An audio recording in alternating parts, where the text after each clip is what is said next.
Computer এখন জীবনের একটি গুরুত্বপূর্ণ অংশ। অফিস, পড়াশোনা, ফ্রিল্যান্সিং বা ভিডিও এডিটিং যে কোনো কাজে কম্পিউটার অপরিহার্য হয়ে দাঁড়িয়েছে। তাই একটি নতুন ল্যাপটপ বা ডেস্কটপ কম্পিউটার কেনার সময় সঠিক সিদ্ধান্ত নেওয়ার জন্য কয়েকটি গুরুত্বপূর্ণ বিষয় ভালোভাবে জেনে নেওয়া দরকার। এগুলো আপনার চাহিদা, বাজেট এবং ব্যবহারের উপর নির্ভর করে। প্রথমে সিদ্ধান্ত নিন ল্যাপটপ নাকি ডেস্কটপ কিনবেন। আপনার কাজ যদি অফিসে বা বাসায় বসে করতে হয় তাহলে আপনার জন্য ডেস্কটপ পারফেক্ট।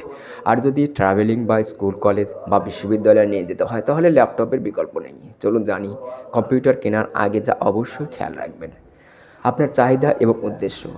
আপনি কী কাজের জন্য কম্পিউটার কিনবেন সেটির উপরেই মূলত বাজেট নির্ভর করে। আপনার কাজ যদি Word, Excel, Access, PowerPoint, basic Photoshop, internet browsing হয় তাহলে একটি সাধারণ মানের কম্পিউটার হলেই হবে। তবে ভারী কাজ যেমন gaming, video editing, graphics design, programming হয় তাহলে একটি ভালো কনফিগারেশনের কম্পিউটার দরকার হবে। প্রসেসর।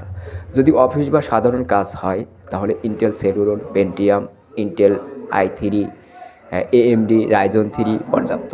মিনিমাম থার্ড জেনারেশন রাখার চেষ্টা করবেন।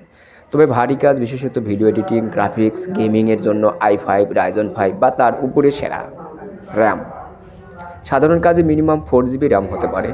ভারী কাজের জন্য মিনিমাম 8 জিবি হলে ভালো হয়। স্টোরেজ। এসএসডি বা এইচডিডি। এসএসডি থাকলে ল্যাপটপ দ্রুত বুট হবে, সফটওয়্যার লোড হবে দ্রুত। যদি এইচডিডি হয় গতি ধীর হতে পারে, তাই এসএসডি লাগানোই বেটার হবে। গ্রাফিক্স।